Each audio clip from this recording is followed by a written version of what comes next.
Bonjour Ange. Bonjour Freddy. Bonjour à toutes et à tous. Aujourd'hui, nous allons vous présenter le kit Défi Solidarité sur la protection sociale française. Alors Ange, parle-nous un petit peu de la protection sociale française. Oui, alors ce jeu s'appelle Défi Solidarité, découvrons ensemble la protection sociale. Donc c'est un jeu qui a été adapté en France en fait d'un jeu belge qui nous permet de découvrir le principe de solidarité au cœur de la protection sociale. Donc on évalue notre niveau de connaissance et le niveau de bien-être de la société et on comprend le fonctionnement de la protection sociale. Ouvrons ce kit. Alors, nous trouvons des fiches. Donc, je vois une fiche sur la protection sociale et des fiches de préparation de jeu et d'animation. Peux-tu nous en dire un peu plus? Oui. Alors, donc en fait, cette fiche, la fiche sur les prérequis, c'est tout simplement pour l'animateur qu'il y ait une base en fait sur laquelle travailler, se former en fait pour comprendre tout simplement la protection sociale avant de pouvoir animer. Ensuite, on a un système de fiches avec des numéros pour permettre de préparer le jeu. Donc, on a toutes les informations qui sont en fait notamment dans le livret, mais qui ont été synthétisées sur des documents.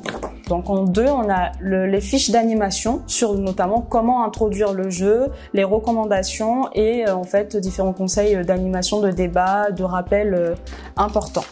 Et on a la fiche 3 qui est en fait différents outils pour aller plus loin dans le jeu. C'est-à-dire que à la fin du jeu ou en amont, on peut découvrir l'histoire de la protection sociale. On a différents outils pédagogiques auxquels on est renvoyé, par exemple une frise historique, et puis on a différents QR codes qui nous renvoient à des sites internet avec différents dispositifs pour comprendre, approfondir notre connaissance.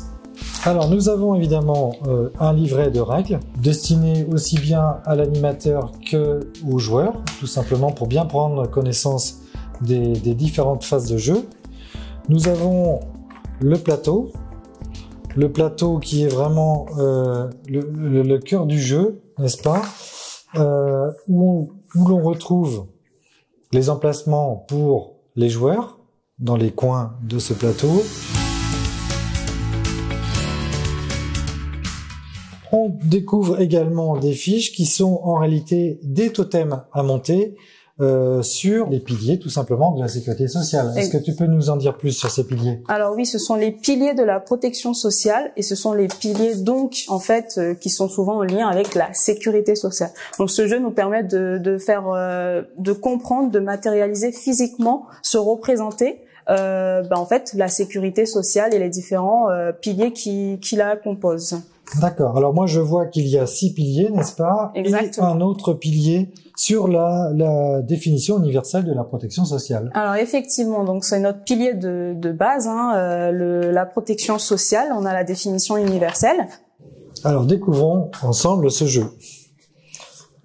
Donc nous avons évidemment le livret, donc destiné aux animateurs et aussi bien aux joueurs, avec le plateau principal, le cœur du jeu, avec en son centre les cartes aléas, qui sont des situations pour les assurés et les citoyens en général.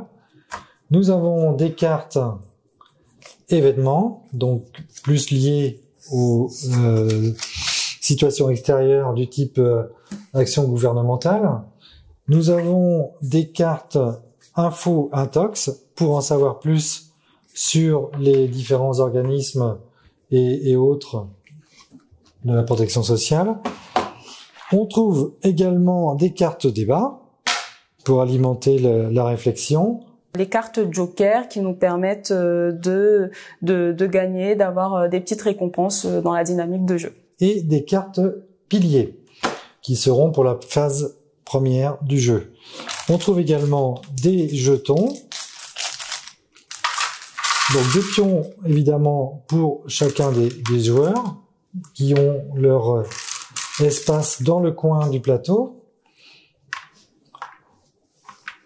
Et un dé pour pouvoir avancer sur la partie intérieure de ce plateau.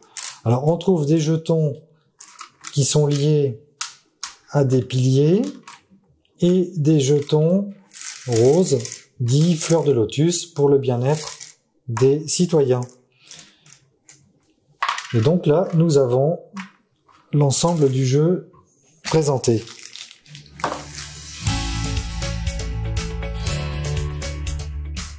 À ceci s'ajoutent des cartes de débat. Et je pense que là, tu peux nous en dire plus, Ange, puisqu'évidemment, c'est une notion qui est assez importante dans le jeu, le débat. Oui.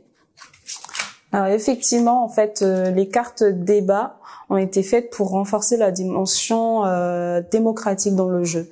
C'est-à-dire qu'il s'agit de comprendre que le débat est fondamental dans la démocratie, et donc en fait pour sauvegarder le principe de protection sociale, il est très important en fait d'être au fait des différentes politiques publiques et des différentes discussions sur les sujets de la protection sociale. On gagne ensemble ou on perd ensemble. Alors peut-être justement un point sur cette solidarité. Quand est-ce qu'elle intervient? Est-ce que c'est sur un type de carte précis? Est-ce que c'est au moment des débats? On est censé collaborer dans le jeu. Si on le fait, notamment les cartes débat vont inciter à discuter de certaines thématiques qui sont fondamentales, hein, enfin pour comprendre certaines valeurs en fait de la République. Donc par exemple, on est invité à une assemblée citoyenne. Donc c'est un jury populaire et il faut défendre un sujet. Par exemple là, le sujet c'est autonomie.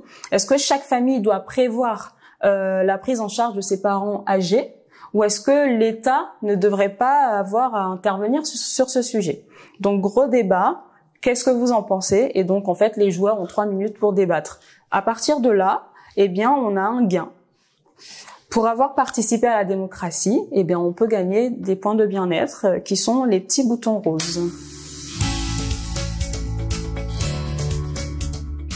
Donc le jeu se compose en 2 phases. Donc il y a une phase introductive qui est faite pour comprendre justement les piliers qu'on vous a présentés.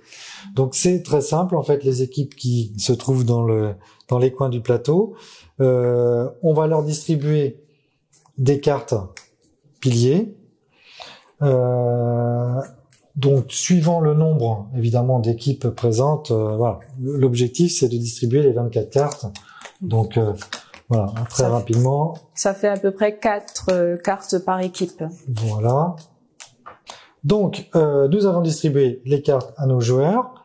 Nous retrouvons nos 6 piliers sur le plateau que l'on va mettre en inactif, c'est-à-dire que ces piliers n'existent pas pour l'instant dans la protection sociale française.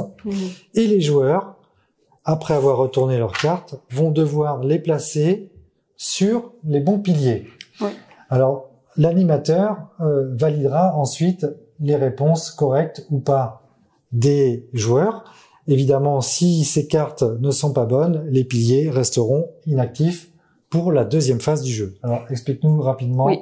Alors en fait, les joueurs vont découvrir avec ces cartes piliers tout simplement les différents dispositifs concrets qui existent en fait dans la protection sociale. Donc lorsqu'ils en auront 4 à peu près par équipe, et en fait il faut au moins 2 cartes pour pouvoir activer le jeu. Donc il n'y a pas vraiment de bonne ou de mauvaise réponse, il faut un peu de flexibilité.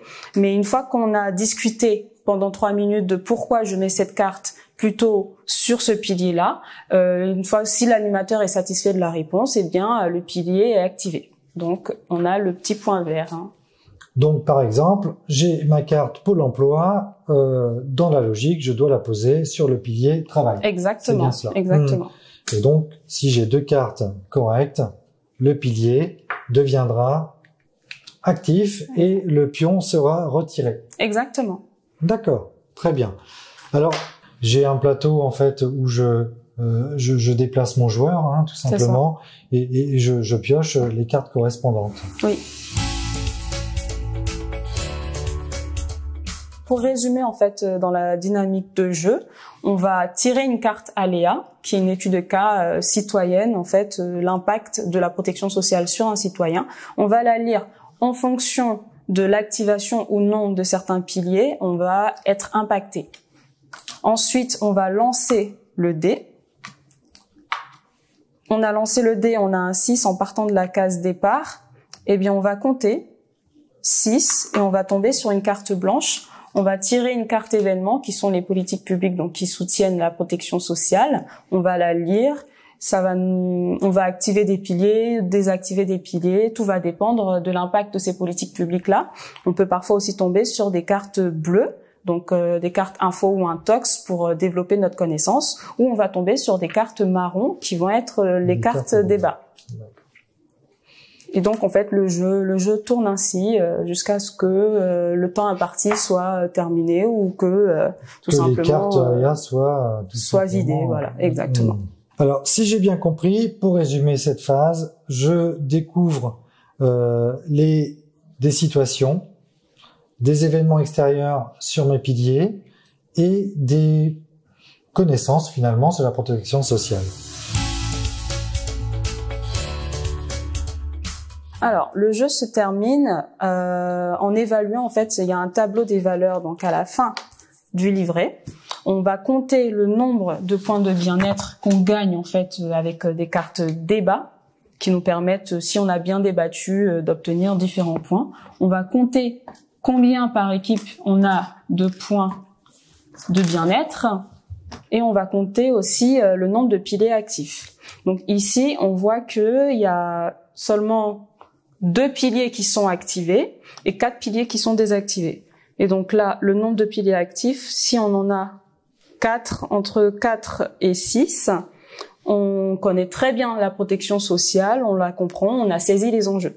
Par contre, si on en a que entre 3 et 2, ça veut dire c'est très moyen. Entre 0 et 1, on ne sait pas grand-chose de la protection sociale.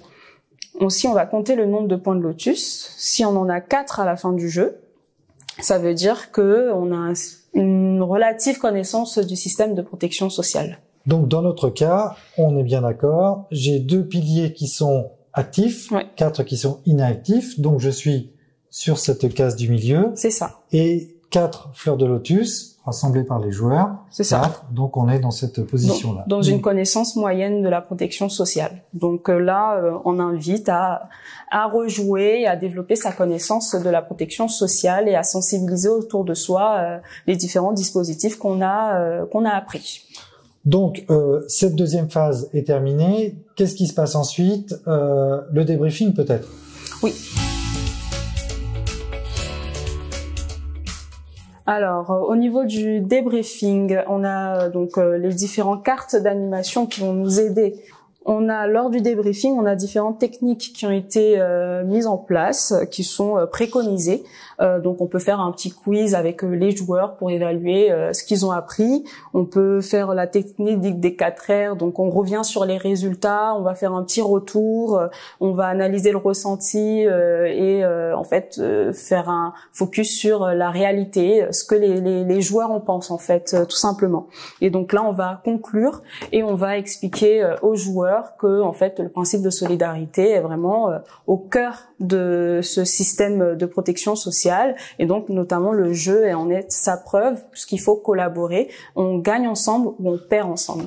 Si vous avez des questions, n'hésitez pas à contacter le réseau Éducation Solidarité sur educationsolidarité.org. Vous avez toutes nos informations de contact depuis notre site web. Bonne journée. Merci, à bientôt.